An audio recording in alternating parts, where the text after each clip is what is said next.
I just want to emphasize how important it is that, everybody wants to know, everybody wants to help and be there, but, we can't mess up the initial notification. And so everybody has a role in that. And it's easy to get caught up in the emotion of the moment and do things that maybe, you're not considering the ramifications of it. But, we need to be careful on how we do it, and we need to give the commands and the opportunity to do it. We don't want them to find out via other channels other than official Navy channels with a trained Keiko and a chaplain and some company there to deliver that news.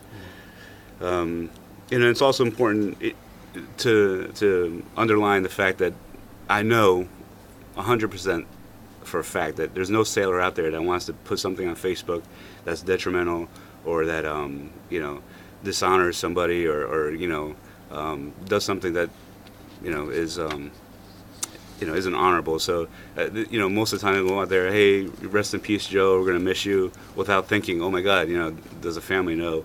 And they do it without knowing that they do it. So it's just being knowful, know the process, and of course talk to your chain of command when something does happen. You may be approached by somebody and ask questions about a death that you do or do not know about, and so I would just tell everybody, be careful.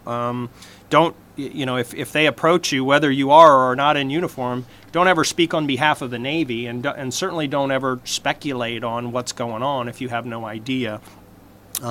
If somebody does start asking you questions, you don't have to answer them. You can say, hey, look, I'm not in a position to speak about it. I don't know what's going on. I apologize.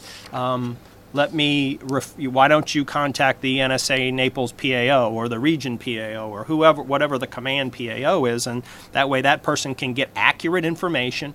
It will better benefit the media outlet, and it will better serve the public in the long run to have the right information out there instead of somebody who, somebody's just hungry to get something that they can write down, and then perhaps the right information is not put out. Page 2 updates in SGLI. People take this for granted. We review it every year, and I think most people just view it as a check in the block. I'll sign the paper, just get it out of here. I'm busy, right? I cannot emphasize how important it is to get this right. We have had several instances here where individuals who ended up passing away had not elected the maximum amount of SGLI. In one case, had very little SGLI over left, or had elected very little SGLI, and had a big family. I think married, and I believe it was 3 children. And so if you think about it, the person probably made that election when he was single and just joined the Navy, and you have to do more work to select the less than the maximum of SGLI, right? So when you sign up for the Navy, it automatically defaults to the $400,000 maximum. If you do nothing, you get $400,000. If you want less than $400,000, you have to do extra paperwork to lower it. So this person probably, when he was coming in, said, oh, you know what, I want to save that $15 a month because that's, few extra bucks a month, had not a care in the world other than himself. And then 8 years later, when he's married and has, 3 or 4 kids, didn't think about it, does the check in the block SGLI, I checked it.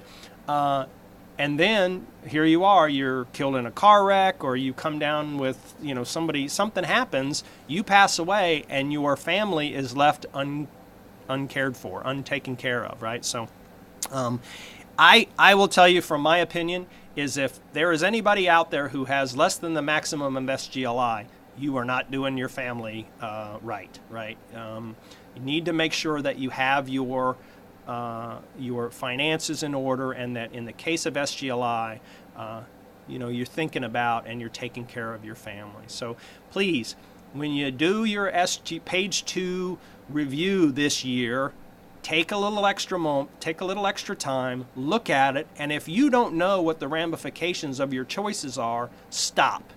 Go to PSD, go to your command admin and ask, because it's very important.